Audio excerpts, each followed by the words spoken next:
Hello, welcome back to RetroBreak, and welcome to another jam-packed Game Pickups episode. There is so much to get into in this video, but first, a word from my sponsor. Bifrost Bridge Studios are a transmedia company that are working on a big project called Gaia's Seed. Not only is Gaia's Seed going to be a graphic novel, but it's also going to be a brand new Game Boy RPG, and I was lucky enough recently to play a very early demo of the game, and I have to say it's coming on extremely well, so stay tuned to my channel to hear more about it in the future. Now on with the video.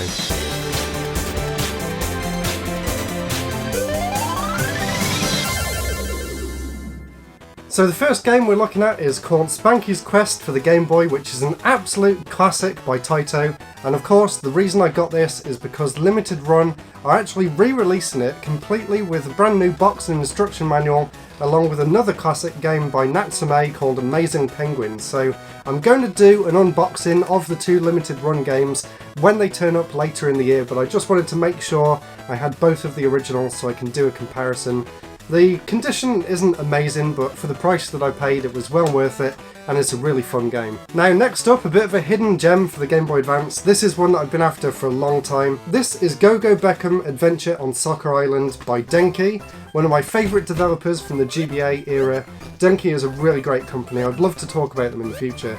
So this game, basically what it is, it's kind of a 2D platformer that reminds me a lot of something like Yoshi's Island, where you actually play as a chibi version of David Beckham, and you have to run around the levels and use the ball to attack the enemies, to collect coins and stuff, and then shoot it into a goal ring at the end of the stage. It's such a fun and unique game, and it's such a shame that more people don't know about it. So if you've got a GBA, definitely go and check out Go Beckham Adventure on Soccer Island. You will not be disappointed. So next up is a game called Tetris Elements, and I did mention this a while ago, but back then I didn't have a way of actually playing it, but now I've actually finally managed to play it, and it's a really cool version of Tetris that, like the title suggests, uses the different elements.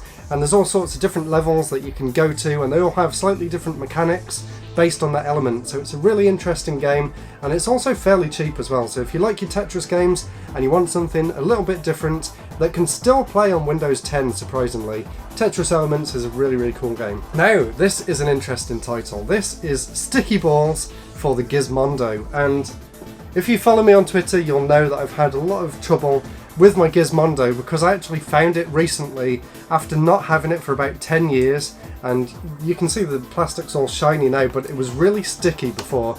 I've actually got this video of when I was trying to clean it, and you can see just how bad it was. So I managed to clean it up using baking soda, and it actually came out really nice, and it actually feels smooth again. So I've been getting back into the Gizmondo, and this was one of the games that I've been looking for a long time on the system. I thought that it was actually made by the Pitford brothers, the same people that made Plock, but I asked them over on Twitter and they only designed the original PC version, and then the company that they were working for got bought out by a different company. They left, and then the company that was bought out by them went on to make Sticky Balls, but not this version here. They actually went on to make it for the PSP, which again didn't end up getting released because that company got bought by Tiger Telematics, the company behind the Gizmondo, and then they retooled it a third time, and finally the game got a release in 2005. It's a really good game. It's a really interesting take on billiards mixed with some sort of arcadey puzzle game. It's really cool. So I would say if you've got a Gizmondo, give it a go, but I don't think many people have got one. And unfortunately, it doesn't really seem like there's a reliable emulator out there for the Gizmondo either. Now, next up, a game that I was so excited to get. This one has been kind of a holy grail of mine for a long time. I'll leave it sealed because this is in immaculate condition and I'm actually kind of scared. This is Bubble Symphony for the Sega Saturn. I actually bought this off a friend on Twitter who goes by King Monkey, and he did a really good deal for me, and he knows it's gone to a good home. And I actually played it the other day with my girlfriend in 2-player, and it is fantastic. It definitely lives up to the expectations that I've had for this game for so many years now. So I'm so happy that it's finally part of my collection. Next up, a PS2 game. I don't usually buy that many PS2 games, but I had to pick this one up when I saw it going cheap. This is Atelier Iris 3. I'm a huge fan of the Atelier series by Gust. They're definitely some of my favourite JRPGs of all time. I'm sure if you've been around on the channel for a while, I'm sure you've heard me talking about Mana Khemia and how much I love that game. It's one of my favourite games of all time, so I'd really like to go and eventually play some of the other games in the series as well. And that's something I'll come back to a little bit later on when we get into the Switch games. And now this next game, maybe not quite so exciting. I picked this one up kind of as a joke with some friends on Discord. This is Crazy Frog Racer. I'm so sad to say that I don't have my PS2 plugged in at the minute, so I can't actually play this game and show you all how amazing it is, but I'm sure it's a 10 out of 10 game. A few more random games. I got this one for my birthday off the Beard Gaming, so thank you so much for that. I played it for a little bit and it seems really good from what I've played so far. It's called Descenders Extreme Procedural Freeriding and it's for the PlayStation 4. I also recently got Wii Play Motion for the Wii, and it did come in the bigger box there. Unfortunately not with the Wii remote itself, but it's still cool to get it. The reason I picked this one up is for a future video idea that I've got, because apparently Yuji Naka, the person who's in charge of Balan Wonderworld that came out recently, actually made one of the minigames in this. So I'm really looking forward to giving that a go. I haven't tried it just yet. And the other game I got is one that I've been looking for a long time on the Wii. This is Marble's Balance Challenge, also known as Korarinpa 2, and Korarinpa is one of my favourite games on the system, so I'm really looking forward to trying that as well. And still not onto the Switch games, here's some DS and 3DS games that I picked up recently. I haven't played this one yet, but this is one that someone recommended for me called Shifting World. Someone brought that up on one of my 3DS videos. This is one that I've been looking for a long time, and it was actually really cheap on eBay, and I can see why, because you might have noticed down there it has an E, not the actual 12 logo that the UK one would have had, and that is because this cover is reprinted from the American version. But thankfully inside, the game's in my DS at the minute, but inside it has the official European instruction manual, so it's just the box that's wrong. But this is called Docomo Dake DS, Boing Docomo Dake, and it's a really fun puzzle game. I'm going to do maybe a bigger video on it in the future, or another DS Hidden Gems episode, because there's so many great games for the DS. Here's another one that I used to have, and I'm so glad to actually have it back in my collection again. This one is called Scourge Hive, and it's kind of a top-down isometric Metroid style game, so it's a really cool game. I was really sad when I traded it in a few years ago, so I'm really glad to have it back again. Here's another Bejeweled game, Bejeweled Twist. Don't really have much to say about that, I'm sure you all know what Bejeweled is. Need for Speed Pro Street, I actually used to play this a lot on my R4 card back in the day, so really happy to finally get a physical version of it. One day I would love to get all of the Need for Speed games, all of the handheld ones, and all of the console games. I mean, maybe I'll do a retrospective on the series in the future, but there's a lot of games for that series. This one's really interesting. This is Nervous Breakdown, and it's kind of a Breakout style clone, but it's so much more than that. There's so many different levels and different environments, and it just plays really well on the DS. It's a really fun game. And two more, and unfortunately I haven't had a chance to play these two yet, but I've heard they're really good. So first up, we have Go Cosmo Cops, and we also have Dead and Furious, which is kind of a light gun game, but you use the stylus to attack the zombies. So really happy with all of those games that I picked up for the DS. Now, before I move on to the Switch games, you might have seen this stack of games here, and these are all old PC games. I actually got these off my nan when I went to see her a few days ago. She'd been clearing some stuff out, so a lot of this is games that she used to play on her computer, but I figured I'll just show them now to see whether anyone's actually played any of these games before. If you recognise any of these, let me know down in the comments below. That would be really interesting, because I do have some really good memories of playing these when I was a kid over at my nan's house, and she would spend hours playing these games. They were all by, well, a lot of them were by this company called E-Games, and I'll get to it a bit later on, but there's some like game collections that they did that I really loved playing as a kid. And of course there's some PopCap games in there as well, and a lot of these hidden mystery games and jigsaw puzzles. The original Bejeweled, one of my favourite games ever.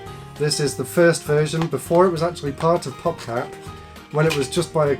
Oh, it actually is by PopCap. It's got PopCap on there, but on the front it just says Revival, so I'm not entirely sure about that. And unfortunately I didn't find it, but she used to have the original version called Diamond Mine as well. There's another one there. There's another Hidden Mysteries one. This is one that I used to play a lot. This one's called Pusher. This is kind of a puzzle game where you have to push these sort of like magnetic balls around on the top-down table to try and link up combos and stuff. That's really cool. Here's one of the Galaxy of Games things I was talking about. So it's got 1001 different PC games, and of course most of them are terrible, but I used to spend hours as a kid going through the list of games, and I would find some good stuff in there. There's Chuzzle, another one of PopCap's best games in my opinion. Of course Mahjong, who was a huge fan of Mahjong. Here's another one, Galaxy of Games 350. This is mostly the same games that are on that other one, along with some demos for stuff. There's another Dual Quest thing, and another one there, and Bejeweled 2. There we go, the sequel to Bejeweled. This is one I used to play a lot. This one's called Flipster. And if you remember my PowerPoint games video that I did a few months ago now, you might remember these blocks here because I actually reused them for one of my own games back then. So that was really cool to see this one again. That brought back some great memories. I really have no recollection of this whatsoever. Is there actually a game to this? Okay. I think I kind of remember what the idea was. You're basically playing as this blue square down here, and you have to try and get to the red square at the top, but you can only go on these things. So let's move forward one. And here's the last one there. So like I said, let me know down in the comments if you've ever played or ever even heard of any of them games. And one more retro thing before we move on to the Switch games. This is the Anbernic RG351P. Bit of a mouthful, but this is a really cool little emulator system. The company actually sent me this over for review, which hopefully I'll be doing next week if I have enough time to play around on it. But just to give you a sneak peek, it's got this really nice menu here, and it can play loads of different systems, all the way from NES and Game Boy, all the way up to Dreamcast. Well, kind of Dreamcast. The best that I've managed to play on here properly is probably PlayStation 1, so let me show you what a PS1 game looks like. And I'll be doing a full video on this in the future, so stay tuned, subscribe if you want to see that. Hopefully next week. There is quite a lot to work out with the system, so I might actually split it into 2 videos, maybe first impressions and then a bigger video where I'll go into some more detail about how it all works and how to get the best out of it, because there's loads of different options for all the emulators and stuff. But just for an example here, there's Crash Bandicoot 2 running really well on this console. I'm really impressed with what I've seen of it so far. And now onto the Switch games, and I've got quite a lot here, so I will try and go through... Damn. Maybe too many. I hate the fact that they're so slippery. I pick up a stack of games, they just go flying every time. So the first Switch game I got, this one cost me a hell of a lot of money, and I've been trying to get my money's worth of this, so I've actually been playing it every night. This is the Guile Trilogy, which is a really famous visual novel that came out in Japan a few years ago on the PC, and it recently got a release on the Switch. I got this from PlayAsia, and it does have English language support, and I'm about 20 hours in now and I'm really enjoying it. It is a very slow burn, but once you get to know all the characters and you kind of find out about their backstories and stuff, it's a really interesting game. So if you enjoy visual novels and you want a really good one for the Switch, highly recommend the Guile Trilogy. Next up, a game that only came out a few days ago, and I've been playing a lot of it, and I'm definitely going to go back and play some more after I've finished recording this video. This, of course, is Monster Hunter Rise. I'm not the biggest fan of the Monster Hunter games. In fact, the last one that I tried to play properly was Monster Hunter Tri on the Wii, so really enjoying this, getting back into it, and I've got my girlfriend to play it as well, so we're actually playing it side by side on both the TVs at once, and we're both really enjoying it. So that's Monster Hunter Rise. Let me know in the comments if you picked it up, let me know what you think of it. Next up we have Ys Origin, which I got from Limited Run a while ago. Great game, I love the Ys games, they're some of my favourite action RPGs, and this one is no exception. I love the sort of 2D sprites on the 3D backgrounds, and it's just so fast and fun to play. Really can't go wrong with any of the Ys games, and this is a really good one. Of course, I picked up Super Mario 3D World and Bowser's Fury. Amazing game, I loved it back on the Wii U, and I love it just as much on the Switch. And Bowser's Fury is a really cool addition to the game as well. So, I've only briefly played this one. This is Hades, and I've heard some incredible things about the game. I actually got this one for my birthday a few days ago, and I'm definitely planning on playing more of it soon. Right, these next three kind of go back to what I was saying about Atelier Iris earlier. So, I finally managed to pick up Atelier Riser as well, and for some reason this game is getting crazy expensive, so I've been looking out for it for ages, and I had my friend Jack helping me out to try and track down a copy as well, and I finally found it. And I also picked up Atelier Riser 2, which I haven't played yet, but I'm really looking forward to getting into both of these.